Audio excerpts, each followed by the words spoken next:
আজি ভাবিলোঁ আজি নতুন কিবা এটা আপোনালোকৰ আগত শ্বেয়াৰ কৰোঁ বুলি। নমস্কাৰ, মোৰ চেনেল অন্য এটি ভিডিঅ'লৈ আপোনালোক সকলোকে স্বাগতম জনাইছোঁ। আৰু আপোনালোকেতো সকলোৱে জানে যে মই বিস্কুট কেকৰ ব্যৱসায়ৰ লগত জড়িত, আৰু থাম্বনেইল টাইটেল দেখিও আজি ভিডিঅ'টি কিহৰ ওপৰত হ'ব সেইটো আপোনালোকে ধৰিবলৈ পাৰিছে। আৰু যিসকলে নাজানে মই সেইসকলৰ বাবেহে আজি ভিডিঅ'টি শ্বেয়াৰ কৰিছোঁ, আৰু যিসকলে জানে তেওঁলোকৰ ভিডিঅ'টো চাওঁ বুলি ক'লে চাব পাৰিব, কোনো কথা নাই বাৰু। আৰু ভাবিলোঁ যেতিয়া মই বিস্কুট কেকৰ ব্যৱসায়ৰ লগত জড়িত আৰু আপোনালোককো মই কিবা এটা নহয় কিবা এটা সদায় ভিডিঅ' শ্বেয়াৰ কৰিয়ে থাকোঁ, তো আজি ভাবিলোঁ যে নতুন কিবা এটা শ্বেয়াৰ কৰোঁ, আৰু লগতে যাতে মোৰ ভিডিঅ'ৰ জৰিয়তে আপোনালোকেও যাতে কিবা এটা শিকিবলৈ পাৰে। আৰু আপোনালোকে ভিডিঅ'টো স্কিপ নকৰাকৈ কোনো ধৰণৰ স্কিপ নকৰাকৈ ভিডিঅ'টো সম্পূৰ্ণভাৱে চাব, তেতিয়াহে আপোনালোকে বুজিব পাৰিব। আৰু মোৰ ৰেচিপিটোত কোনো ধৰণৰ স্কিপ নকৰাকৈ আপোনালোকৰ আগত শ্বেয়াৰ কৰিছোঁ।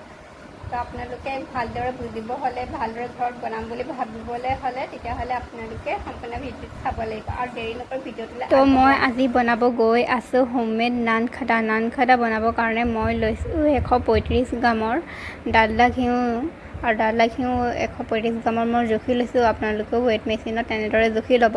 আৰু তাৰপিছত মই দিছোঁ ইয়াত বাটাৰ। নানখাটা যোনে যোনে বনাইছে সেইসকলে কমেণ্ট কৰি জনাবচোন, নানখাটা বনালে আপোনালোকে বাটাৰ দিয়ে নে নিদিয়ে। মই 2 চামুচ বাটাৰ দি ল'লোঁ। তাৰপিছত 135 গ্ৰামৰ কিমানখিনি নানখাটা হয় আপোনালোকৰ জোখটো মই পিছত জনাই আছোঁ ভিডিঅ'টিৰ শেষত। চেনিখিনি ব্লেণ্ড কৰি লোৱাৰ পাছত তাৰপিছত ডালদা আৰু বাটাৰ যিটো বলত মই উলিয়াইছিলোঁ তাৰ ওপৰতে দিলোঁ মই 3 চামুচৰ আধা ৰিফাইন তেল। না আপোনালোকে তাতকৈ বেছিকৈ দিব, না তাতকৈ কমকৈ দিব। কম হ'লেও কোনো আপত্তি নাই, কিন্তু আপোনালোকে বেছিকৈহে নিদিব। 3 চামুচৰ আধা দিলোঁ দেই মই ৰিফাইন তেল। এতিয়া মই দিম ইয়াত চেনি। যিখিনি চেনি মই মিক্সাৰ ব্লেণ্ডাৰত পিচি থৈছিলোঁ সেই চেনিখিনি দিম। মই এটা কাপৰ জোখৰ চেনি লৈছিলোঁ, আৰু আপোনালোকেও এটা কাপৰ জোখৰ চেনি ল'ব। আৰু চেনিখিনি পিচি লোৱাটো বহুত বেছি প্ৰয়োজন। আপোনালোকেও চেনিখিনি মিক্সাৰ ব্লেণ্ডাৰত ধুনীয়াকৈ পিচি ল'ব। তাৰপিছত ধুনীয়াকৈ চেনিখিনি তাৰ ওপৰত দি ধুনীয়াকৈ মিহলাই ল'ব। মই যিখন চামুচেৰে মিহলাই আছিলোঁ সেইখন চামুচেৰে ধুনীয়াকৈ মিহলাই ল'ম যেতিয়ালৈকে ক্ৰিমি টাইপ হৈ নাযায়। আৰু আপোনালোকে এই কামটো ব্লেণ্ডাৰ যোগেৰে কৰিব। ব্লেণ্ডাৰ যোগেৰে কৰিলে অতি বেছি সহজ হয়, আৰু যিসকলৰ ব্লেণ্ডাৰ নাই সেইসকলে হাতেৰে দিয়ে কৰিব, চামুচেদিয়ে ধুনীয়াকৈ এনেকৈ মিলাই ল'ব। হাতেদি কৰিলেও বহুত বেছি ভাল হয়, বেয়া নহয়, কিন্তু ব্লেণ্ডাৰ যিমানটো ভাল হয় হাতেদি কৰিলেও সিমানে ভাল হয়। কিন্তু ব্লেণ্ডাৰত কৰিলে অকণমান কষ্টটো কম হয়, হাতেদি কৰিলে অকণমান কষ্টটো বেছি হয়। যিসকলৰ ব্লেণ্ডাৰ নাই সেইসকলেনো কেনেকৈ কৰিব, সেইকাৰণে মই আজি বিনা ব্লেণ্ডাৰত আপোনালোকক কৰি দেখাইছোঁ। আৰু আপোনালোকেও যিসকলৰ ব্লেণ্ডাৰ নাই সেইসকলে এনেদৰে হাতেৰে দিয়ে ধুনীয়াকৈ কৰিবলৈ পাৰিব। তাৰপিছত মই ইয়াত দিছোঁ 2 টোপালমান য়েল্ল' কালাৰ, কাৰণ কালাৰটো দিলে অকণমান দেখিবলৈ ভাল হয় আৰু দেখাটো অলপ টেষ্টি লাগে। আপোনালোকে দিওঁ বুলি ক'লে দিব পাৰিব কালাৰ, আৰু নিদিওঁ বুলি ক'লে আপোনালোকে স্কিপ কৰিব পাৰিব। কালাৰখিনি দিয়াৰ পিছত এনেদৰে মই আকৌ ধুনীয়াকৈ মিলাই লৈছোঁ। আৰু এটা কথা, আপোনালোকে যদি হাতেদি মিলাই তেতিয়াহ'লে আপোনালোকে ডালদা ঘিউখিনি আৰু বাটাৰখিনি অকণমান গলিবলৈ দিব লাগিব। ফ্ৰিজৰ পৰা অকণমান দেৰি উলিয়াই থ'ব লাগিব, তেতিয়া নিজে গলি যাব। তেতিয়া আপোনালোকৰ হাতেদি বা চামুচেদি মিলাবলৈ সুবিধা হ'ব, সহজ হ'ব। আৰু মই সেই তেনেকেই কৰিছিলোঁ।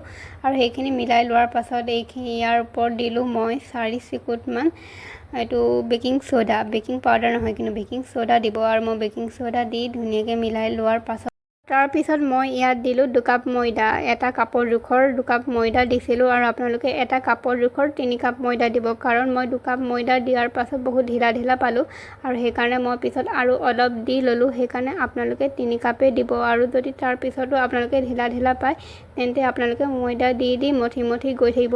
এনেকুৱাকৈ মঠিব, বহুত বেছি আপোনালোকে ঢিলাও হ'বলৈ নিদিব আৰু বহুত বেছি আপোনালোকে টানো হ'বলৈ নিদিব। মই সেই তেনেদৰে মঠি ল'লোঁ। প্ৰথমতে 2 কাপ দিয়াৰ পিছত কম হ'ল, তাৰপিছত আৰু ময়দা দি মই এনেদৰে মিলাই ল'লোঁ ধুনীয়াকৈ। বহুত বেছি মই টানো হ'বলৈ দিয়া নাই, আৰু বহুত বেছি মই ঢিলাও হ'বলৈ দিয়া নাই। আপোনালোকেও সেই তেনেদৰে মঠিব। মই ঢিলা হোৱাৰ কাৰণেহে ময়দা মিলাই গৈ আছোঁ দেই। আপোনালোকে প্ৰথমতে আগত 3 কাপ দি চাব, আৰু 3 কাপ দিয়াৰ পাছত যদি ঢিলা নিচিনা হয় তাৰপিছত আপোনালোকে ময়দা দি মিলাই ল'ব ধুনীয়াকৈ। আৰু মই এইখিনি ধুনীয়াকৈ মিলাই ল'লোঁ। মিলাই লোৱাৰ পাছত এতিয়া আমাৰ মেইন কামটো কৰিম। আপোনালোকে ভিডিঅ'টো শেষলৈকে চাই থাকক, ভিডিঅ'টো স্কিপ নকৰিব।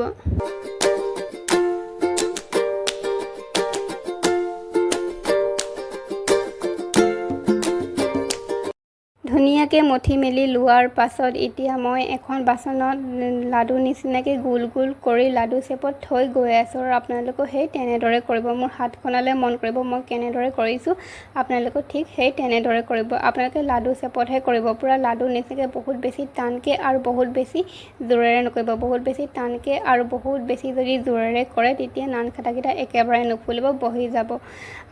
আৰু ময়ো বহুত বেছি লাহেকৈহে কৰিছোঁ, মই বহুত বেছি জোৰেৰে নাই কৰা। ভিডিঅ'টো ফাষ্ট কৰি দিয়াৰ কাৰণেহে আপোনালোকে জোৰেৰে কৰা নিচিনাকৈ দেখি পাইছে। আৰু বাকী যি কি নহওক, মই লাডু কৰি এতিয়া অতিথিটো বহাবৰ কাৰণে প্লেটখনত ধুনীয়াকৈ সজাই পৰাই ল'বলৈ লৈছোঁ। আৰু মই আজি অতিথিটোতে বনাব লৈছোঁ যেতিয়া, সেইকাৰণে অতিথিটোত কেনেদৰে বনাইছোঁ সেইটোৱে আপোনালোকৰ আগত শ্বেয়াৰ কৰিছোঁ। আৰু আপোনালোকে যদি গেছত বনাব বিচাৰে আপোনালোকে গেছতো পাৰে বনাবলৈ, মই নেক্সট ভিডিঅ'ত কেতিয়াবা আপোনালোকৰ আগত শ্বেয়াৰ কৰিম বাৰু গেছত কেনেদৰে বনাব পাৰে। আৰু অতিথিটোত বনোৱাটো কিনো কথা, টাইম টেবুলখিনি ধুনীয়াকৈ মিলাই ল'ব লাগে, টেম্পাৰেচাৰ মিলাই ল'ব লাগে, সেইখিনি ধুনীয়াকৈ মিলাই লৈ অতিথিটোত বহাই দিলে হৈ যায়।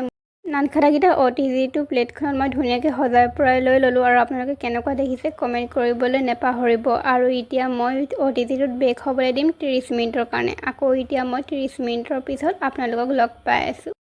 এতিয়া 30 মিনিট কমপ্লিট হৈ গ'ল। আৰু 30 মিনিট কমপ্লিট হৈ যোৱাৰ পিছত অতিথিটোৰ পৰা মই নানখাটাখিনি উলিয়াই আনিলোঁ আৰু আপোনালোকে দেখিছে। আৰু এইখিনিতে মই আপোনালোকৰ আগত আৰু এটা কথা ক'বলৈ বিচাৰোঁ। আজি যে মই এই ৰেচিপিটো বা এই ভিডিঅ'টো আপোনালোকৰ আগত শ্বেয়াৰ কৰিলোঁ, তাৰ বাবে আপোনালোকে কেৱল এনেদৰে বনাই ঘৰতে খাবলৈ পাৰিব। তাৰ বাবে আপোনালোকে কোনো ধৰণৰ ব্যৱসায় বা বিজনেছ কৰিম বুলি ভাবিলে নহ'ব। যদি আপোনালোকে ভাবিছে বিজনেছ বা ব্যৱসায় হিচাপে কৰোঁ বুলি, তাৰ বাবে আপোনালোকে প্ৰশিক্ষণ ল'ব লাগিব। প্ৰশিক্ষণ লোৱাটো বহুত বেছি প্ৰয়োজনীয়। অকল বিস্কুট কেকৰ ব্যৱসায় বুলিয়েই নহয়, যিকোনো ব্যৱসায়েই হওক, যিকোনো কামেই হওক, তাৰ বাবে আপোনালোকে প্ৰশিক্ষণ ল'ব লাগিব। প্ৰশিক্ষণ লোৱাটো বহুত বেছি প্ৰয়োজনীয়। প্ৰশিক্ষণ ল'লেহে আপোনালোকে কিবা এটা বিজনেছ কৰিব পাৰিব। অকল মোৰ ভিডিঅ' বুলিয়েই নহয়, আপোনালোকে যিকোনো যেনেকুৱা ভিডিঅ'ই নহওক, যাৰ ভিডিঅ'ই নহওক, ভিডিঅ' চাই আপোনালোকে ব্যৱসায় এটা কৰিম বুলি ভাবিলে নহ'ব। ব্যৱসায় এটা কৰিম বুলি ভাবিলে আপোনালোকে তাৰ বাবে প্ৰশিক্ষণ ল'ব লাগিব। ভিডিঅ' চাইও বহুতখিনি অভিজ্ঞতা পোৱা যায়, ভিডিঅ' চাইও বহুতখিনি আইডিয়া পোৱা যায়। আৰু ভিডিঅ' চাই আপোনালোকে ঘৰতহে বনাই খাব পাৰিব। কিন্তু আপোনালোকে ব্যৱসায় কৰিম বুলি ভাবিলে প্ৰশিক্ষণটো ল'বই লাগিব। বাকী যি কি নহওক, নানখাটাখিনি আপোনালোকে কেনেকুৱা দেখিছে কমেণ্ট কৰি জনাব। আৰু মোৰ চেনেলটো প্লিজ ছাবস্ক্ৰাইব কৰি দিব। বহুত কষ্ট কৰি আজি এই ৰেচিপিটো বা এই ভিডিঅ'টো আপোনালোকৰ আগত শ্বেয়াৰ কৰিছোঁ। আৰু ভিডিঅ'টো প্ৰথমতে মই আপোনালোকক কৈছিলোঁ যে 130 গ্ৰামৰ ডালদা ঘিউত কিমানখিনি নানখাটা হৈ গ'ল। আৰু আপোনালোকেতো দেখিছে 135ৰ ডালদা ঘিউত 545 গ্ৰামৰ মানে আধা কেজিতকৈও বেছি নানখাটা হ'লগৈ। বাকী আজিলৈ ভিডিঅ'টো ইমানেই। নতুন এটা ভিডিঅ'ৰ সৈতে আকৌ আহিম। ভিডিঅ'টি সম্পূৰ্ণভাৱে চোৱাৰ বাবে বহুত ধন্যবাদ।